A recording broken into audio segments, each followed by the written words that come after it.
Hello दोस्तों, स्वागत है आप सभी का हमारे आज के इस नए वीडियो में। गाइज मैं आज आपके लिए कुछ इंपॉर्टेंट प्रश्न लेकर आया हूं जो कि आने वाली रेलवे के एग्ज़ाम के लिए काफ़ी इंपॉर्टेंट रहेंगे। तो आपके सामने पहला प्रश्न है, यानी क्वेश्चन है, दूरदर्शन प्रसारण में ध्वनि संकेतों को प्रेरित करने में कौन से तकनीक का उपयोग किया जाता है। आपके सामने ऑप्शन नज़र आ रहे होंगे। अगर आपको इस प्रश्न का सही आंसर मालूम है तो हमें कमेंट बॉक्स में बताने का प्रयास कीजिएगा। तो गाइज इसका सही आंसर ऑप्शन सी रहने वाला है। आवृत्ति मॉडुलन का उपयोग संकेतों को एक स्थान से दूसरे स्थान में भेजने के लिए उपयोग किया जाता है। अगले प्रश्न की ओर चलते हैं और अगला प्रश्न है, टेलीविज़न के दूरस्थ नियंत्रण के लिए किस प्रकार के विद्युत चुम्बकीय विकिरण का उपयोग किया जाता है। तो गाइज जो कि ये वीडियो आपको मैं 40 प्रश्नों के साथ लेकर आया हूँ।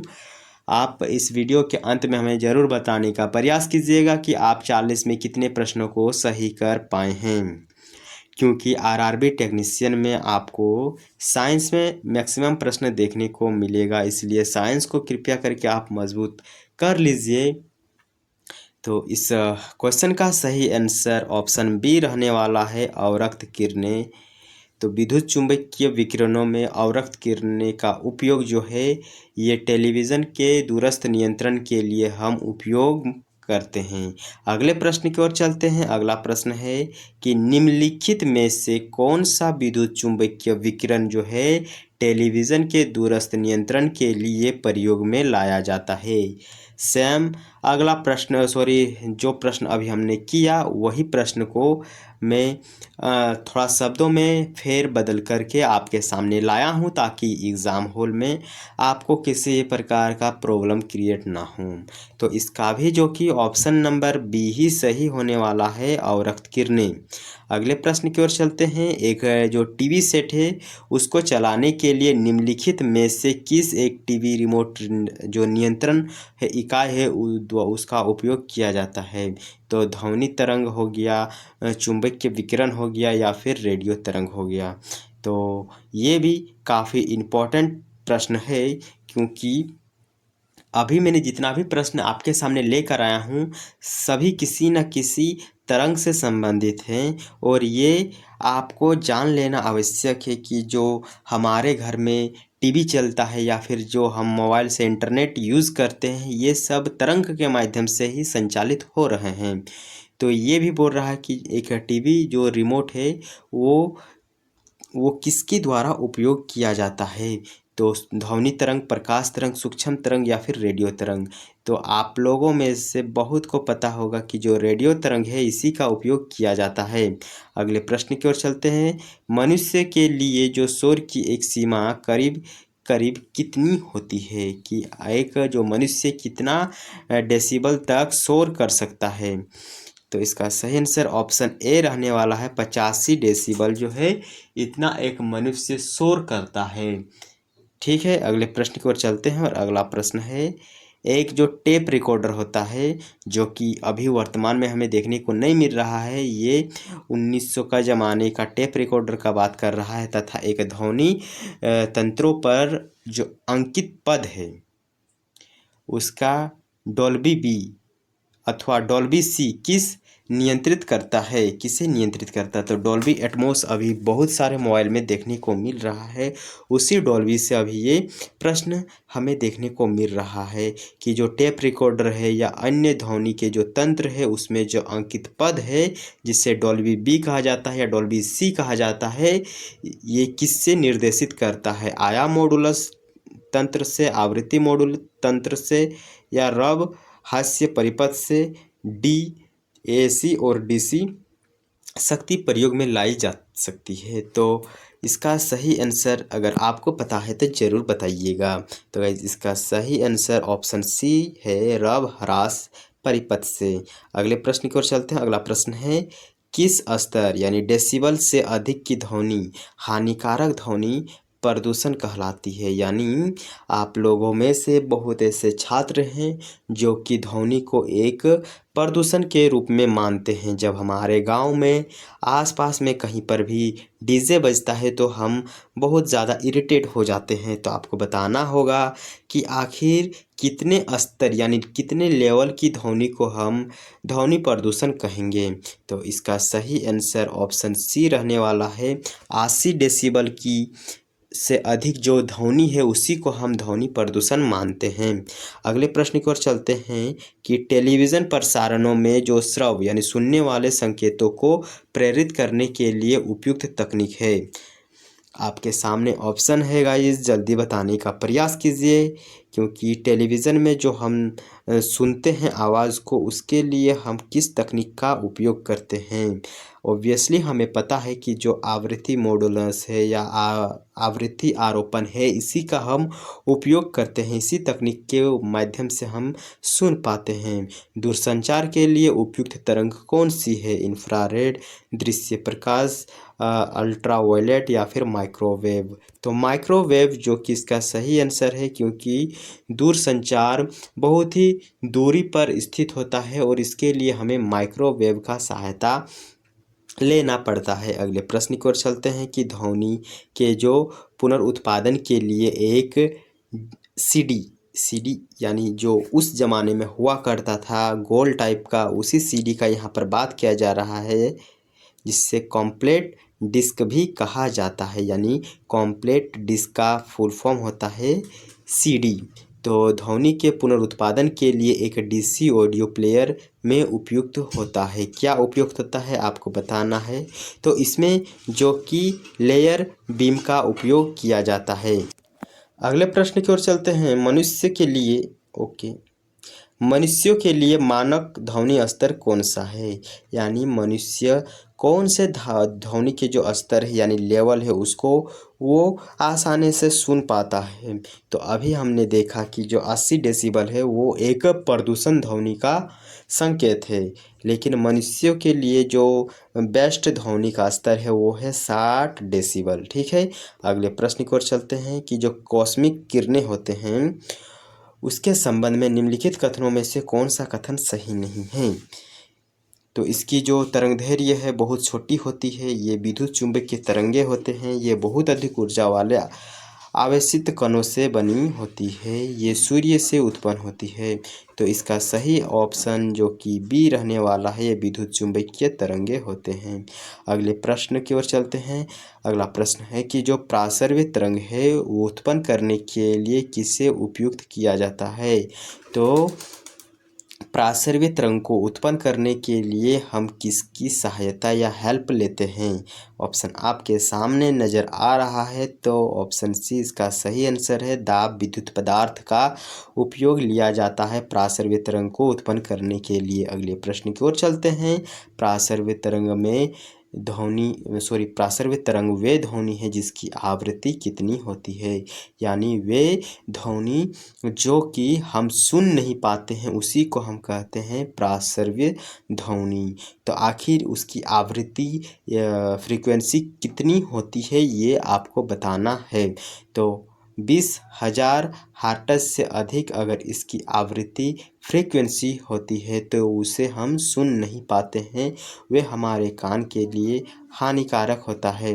ध्वनि तरंगे नहीं चल सकती है। किस में नहीं चल सकती है? द्रवों में, ठोस में, गैस में या फिर निर्वात में। जी, इसका सही आंसर ऑप्शन डी रहने वाला है, निर्वात में, जो कि ध्वनि तरंग नहीं चल सकती है। अगले प्रश्न की ओर चलते हैं कि ध्वनि तरंग क्या है? केवल ठोस माध्यम में चल सकती है, निर्वात में चल सकती है, केवल गैसों में चल सकती है, ठोस एवं गैस दोनों माध्यम में चल सकती है। ऑप्शन डी इसका सही आंसर होने वाला है। जो ध्वनि तरंग है ये दोनों ही माध्यम में आसानी से चल सकती है। अगले प्रश्न की ओर चलते हैं। जब दो लोग आपस में बात करते हैं तब कितने डेसिबल ध्वनि उत्पन्न होती है? जब आप और आपके फ्रेंड दोनों आपस में किसी विषय पर बात करते हैं तो कितने डेसिबल की ध्वनि उत्पन्न होती है ये आपको बताना है। जी, इसका सही आंसर ऑप्शन सी ही रहने वाला है। लगभग 30 डेसिबल की ध्वनि उत्पन्न होती है जब हम लोग आराम से नॉर्मल से बात करते हैं। अगला प्रश्न है कि 100 डेसिबल की आवाज़ यानी नॉइज़ की जो प्रबलता है वो कौन सा स्तर माना जाता है। सामान्य वार्तालाप से अधिक सुनाई भर देने वाला आवाज़ है। सुनाई भर तो नहीं हो सकता है, क्योंकि अभी हमने जाना कि जो 80 से प्लस का डेसिबल का आवाज़ होता है वो बहुत ही ध्वनि प्रदूषण वाला होता है। तो ये सुनाई स्तर से का तो हो ही नहीं सकता है। सामान्य वार्तालाप का तो नहीं हो सकता, शोरगुल वाला का भी नहीं हो सकता है। यह यंत्र कारखानों के शोरगुल से संबंधित हो सकता है। तो ऑप्शन डी जो कि इसका सही आंसर होने वाला है। अगले प्रश्न की ओर चलते हैं। किसी टीवी सेट को चलाने के लिए जो रिमोट है उस रिमोट नियंत्रण इकाई द्वारा निम्नलिखित में से किसका प्रयोग किया जाता है। प्रकाश तरंग का, ध्वनि तरंग का, रेडियो तरंग का या फिर सूक्ष्म तरंग का। जी दोस्तों, इसका सही आंसर ऑप्शन सी ही सही होने वाला है, क्योंकि रेडियो तरंग के माध्यम से ही हम टीवी को नियंत्रित कर पाते हैं। सामान्यतः स्त्रियों की जो आवाज़ है उसका तारतम्य कितना होता है। मनुष्य की तुलना में काफ़ी कम होता है, मनुष्य की तुलना में अधिक होता है, मनुष्य या फिर हम मनुष्य नहीं सॉरी पुरुषों की तुलना में बहुत ही कम होता है। उतना ही होता है जितना पुरुष की आवाज़ होती है। जी दोस्तों, इसका सही आंसर ऑप्शन बी ही होने वाला है, क्योंकि उसकी जो तारतम्य है वो पुरुषों की तुलना में अधिक हमें देखने को मिलता है। अगले प्रश्न की ओर चलते हैं और प्रश्न है, जब सितार और बांसुरी पर एक ही स्वर बजाया जाए तो उससे उत्पन्न ध्वनि का भेद निम्नलिखित में अंतर का कारण किया जा सकता है। ऑप्शन ए तारत्व और प्रबलता, ऑप्शन बी तारत्व प्रबलता और ध्वनि गुणता, ऑप्शन सी केवल ध्वनि गुणता और ऑप्शन डी केवल प्रबलता। तो दोस्तों, इसका सही आंसर जो कि ऑप्शन सी रहेगा। केवल ध्वनि गुणता के आधार पर हम अंतर कर पाएंगे कि सितार कौन सा है और बांसुरी कौन सा है। अगले प्रश्न की ओर चलते हैं कि जो रेडियो तरंग है उसके विक्षेपण के लिए वायुमंडल के निम्नलिखित स्तरों में से कौन सा स्तर उत्तरदायी है। आप सबको पता ही होगा कि हमारे वायुमंडल में 4 स्तर पाए जाते हैं। चारों स्तर के नाम ऑप्शन पर लिखे हुए हैं। आपको बताना है कि रेडियो तरंग के विक्षेपण के लिए कौन सा स्तर उत्तरदायी होता है। तो आयन मंडल जो कि इसका सही आंसर होने वाला है। अगले प्रश्न की ओर चलते हैं कि ध्वनि का वायु में वेग कितना होता है, यानी जो ध्वनि है उसका स्पीड वायु में कितना होता है। तो इसको एक प्रैक्टिकल के माध्यम से निर्धारित किया गया है कि जो ध्वनि है इसका वायु में वेग 330 मीटर प्रति सेकंड होता है। अगले प्रश्न की ओर चलते हैं कि जो चमगादड़ है वो अंधेरी रात में उड़ सकते हैं और अपना शिकार भी कर सकते हैं, इसका कारण क्या है। तो आप लोगों को मैं बता दूं कि जो चमगादड़ होता है वो अंधा होता है और उसके मुंह से निकलता है प्रासर्व ध्वनि, जिसके माध्यम से वे अपने शिकार को और अपने रास्ता को आसानी से पहचान पाता है। ठीक, तो इसका ऑप्शन नंबर डी सही होगा। वे प्रासर्व ध्वनि निकालता है और उन्हीं के द्वारा वे निर्धारित करते हैं कि हमें किस ओर जाना है और हमारा जो शिकार है वो कहाँ पर स्थित है। ध्वनि निम्न प्रकार से चलती है। तो ध्वनि अनुदैर्घ्य तरंग की तरह चलती है, अनुप्रस्थ तरंग की तरह चलती है, प्रगामी तरंग की तरह चलती है या उपयुक्त में से कोई नहीं। तो जो ध्वनि होता है यह अनुदैर्घ्य तरंग के तरह ही चलता है। तो इसको याद आप इस प्रकार कीजिए कि जो ध्वनि है यानी सॉन्ग है, जब हम लोग सुनते हैं तो हमारा मन धैर्य हो जाता है, शांत हो जाता है। तो अनुधैर्य, या फिर आप इस प्रकार भी याद कर सकते हैं कि अनु नाम की एक लड़की है जो ध्वनि या फिर आवाज़ सुनने के बाद अपने आप को धैर्य या फिर शांत कर लेती है। अगले प्रश्न की ओर चलते हैं। निम्नलिखित में से किस एक में ध्वनि की चाल सबसे अधिक होती है। तो मैं आपको बता दूं कि ध्वनि की चाल सबसे ज़्यादा होती है निर्वात में। जी नहीं, किसी भी कठोर चीज़ में ध्वनि की चाल सबसे अधिक होती है। आप हवा में चुटकी बजाइए, चुटकी बज जाएगा। चुटकी का मतलब क्या, वैसे इसको छोड़ दीजिए। आप एक डंडा लेकर हवा में मारिए, देखिए कितना स्पीड आवाज़ कर रहा है। उसी डंडे को आप किसी टेबल में मारिए, आवाज़ देखिए। उसको जल में मारिए और आवाज़ देखिए। तो इस प्रकार आप प्रैक्टिकल करके इसको याद रख सकते हैं कि एक ध्वनि है यानी साउंड है सबसे ज़्यादा कठोर चीज़ में चलता है। और इस ऑप्शन के माध्यम से आपको बताना है कि कौन सा ऑप्शन सबसे कठोर है। तो जल इस ऑप्शन में सबसे कठोर है, जिस कारण से ऑप्शन सी इसका सही आंसर रहने वाला है। ध्वनि का वेग महत्तम होता है। तो आपको इसमें बताना है कि सबसे कठोर कौन सा ऑप्शन है। ध्वनि का वेग सबसे ज़्यादा धातु में होता है, निर्वात में होता है, द्रव में होता है या फिर वायु में होता है। तो इस ऑप्शन के माध्यम से धातु सबसे कठोर होता है, जिस कारण से ध्वनि का वेग भी उसमें सबसे स्पीड होगा। निम्नलिखित में ध्वनि का वेग अधिकतम होता है, द्रव में, निर्वात में, वायु में या फिर धातु में। तो हमने देखा कि जो ध्वनि का वेग है सबसे ज़्यादा कठोर चीज़ों में होता है।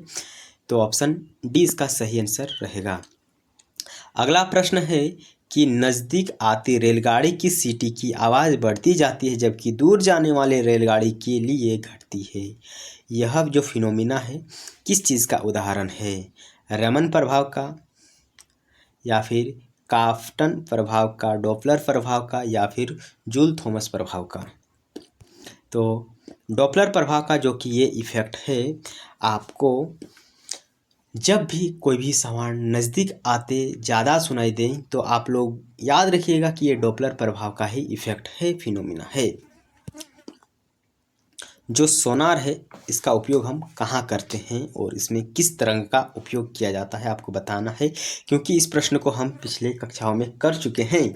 तो जो सोनार है ये इसमें हम प्रासर्व्य ध्वनि का उपयोग करते हैं समुद्र के अंदर किसी भी चीज़ को ढूंढने के लिए। अगला प्रश्न है जो कॉस्मिक किरणें हैं इसके बारे में बताना है कि ये अनावेशित कण है, आवेशित कण है, आवेशित तथा अनावेशित दोनों ही हो सकती है, उपयुक्त में से कोई नहीं। तो जो कॉस्मिक किरणें होता है ये आवेशित कण होता है। अगला प्रश्न है कि दो उत्तरोत्तर सुरंग अथवा दो उत्तरोत्तर गर्त के बीच का दूरी को क्या कहा जाता है। प्रश्न हमें ये कहना चाहता है कि प्रश्न हमें ये कहना चाहता है कि ये जो वेव होता है इसके जो उठे हुए भाग होता है उसको हम लोग उत्तरोत्तर सुरंग कहते हैं, और जो धंसा हुआ भाग होता है इसको हम उत्तरोत्तर गर्त कहते हैं। तो इसके बीच की दूरी को क्या कहा जाता है। तो इसके बीच की दूरी को हम तरंग दैर्घ्य या फिर कहें कि वेव लेंथ कहते हैं। क्या कहते हैं, वेव लेंथ कहते हैं। दो उत्तरोत्तर सुरंग और उत्तरोत्तर गर्त के बीच की दूरी को हम तरंग दैर्घ्य कहते हैं। अगला प्रश्न है निम्न में कौन सी विद्युत चुंबकीय तरंग नहीं है। अल्फा किरणें, गामा किरणें, अवरक्त किरणें या एक्स किरणें। तो अल्फा किरणें जो है ये विद्युत चुंबकीय तरंगें नहीं हैं। ऑप्शन बी इसका सही आंसर रहेगा। अगला प्रश्न को चलते हैं, निम्न में से किस विकिरण में ऊर्जा प्रति क्वांटम सर्वाधिक होगी। तो यह आपको याद रखना होगा कि किस विकिरण में जो ऊर्जा की प्रति क्वांटम सर्वाधिक होगी। ऑप्शन ए इसका सही होगा।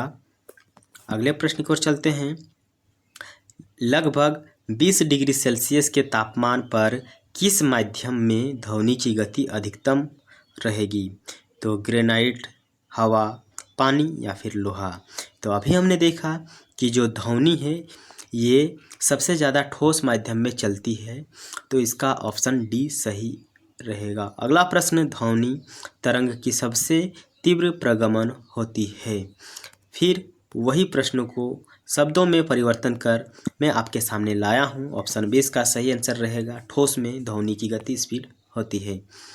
सीटी स्कैन करने में उपयोग में लाई जाती है प्रासर्व्य तरंगे, अवरक्त किरणें, दृश्य किरणें या फिर एक्स किरणें। तो एक्स रे हम लोग नाम सुनते हैं, तो सीटी स्कैन में हम एक्स रे का यूज़ करते हैं। अगला प्रश्न है कि जो प्रासर्व्य तरंग है इसका आवृत्ति आपको बताना है। तो जो प्रासर्व्य तरंग है इसकी आवृत्ति 20 किलो हर्ट्ज से अधिक आवृत्ति वाले यांत्रिक तरंग होता है जिसे हम सुन नहीं पाते हैं। यह हमारे पास से गुजरता है पर हम उसको सुनने में असमर्थ रहते हैं। अगला प्रश्न है, रडार का प्रयोग मुख्य रूप से किया जाता है ध्वनि तरंग को परावर्तित करके वस्तु का पता लगाने में? जी हाँ, नहीं। आपको बताना है कि जो रडार है, हम सोनार जो है वो सोनार में इस चीज़ का यूज़ किया जाता है, लेकिन जो रडार है वो ध्वनि रेडियो तरंगों द्वारा वस्तु की उपस्थिति और स्थिति का ज्ञात करने में उपयोग किया जाता है। ठीक, तो हमने क्या देखा कि जो रडार है इसका प्रयोग हम रेडियो तरंगों के द्वारा किसी वस्तु की स्थिति और उपस्थिति का ज्ञात करने में हम करते हैं। और आज का अंतिम प्रश्न है कि FM प्रसारण, जो FM होता है जिसमें पुराने ज़माने के लोग गीत सुना करते थे, उस FM प्रसारण सेवा में उपयुक्त होने वाले जो आवृत्ति है उसका बैंड का प्रास कितना होता है? तो इसको आप याद रखिए कि 88 से 108 मेगाहर्ट्ज़ के मध्य की आवृत्ति को हम FM प्रसारण की सेवा में उपयोग करते हैं। तो गाइज़, ये था आज के टॉप कुछ 40 साइंस के प्रश्न जो कि SSC एवं रेलवे के एग्ज़ाम में आने की संभावना सबसे ज़्यादा है। खास करके ये प्रश्न हम RRB टेक्नीशियन के लिए डिज़ाइन किया हूँ ताकि आपको साइंस में मैक्सिमम मार्क मिल सकें। तो आप ज़रूर हमें बताने का प्रयास कीजिए कि आप 40 में कितने प्रश्नों को सही कर पाए हैं। ठीक, मिलते हैं एक नेक्स्ट वीडियो में, तब तक के लिए बाय बाय। और चैनल को सब्सक्राइब करके रख लीजिए क्योंकि मैं रोज़ आपके लिए इस प्रकार के वीडियो लाता रहता हूँ। जब भी मैं वीडियो अपलोड करूँ आपके पास वो नोटिफिकेशन पहुँच जाए। तो चलिए, यहीं तक हमारा आज का सफ़र रहा।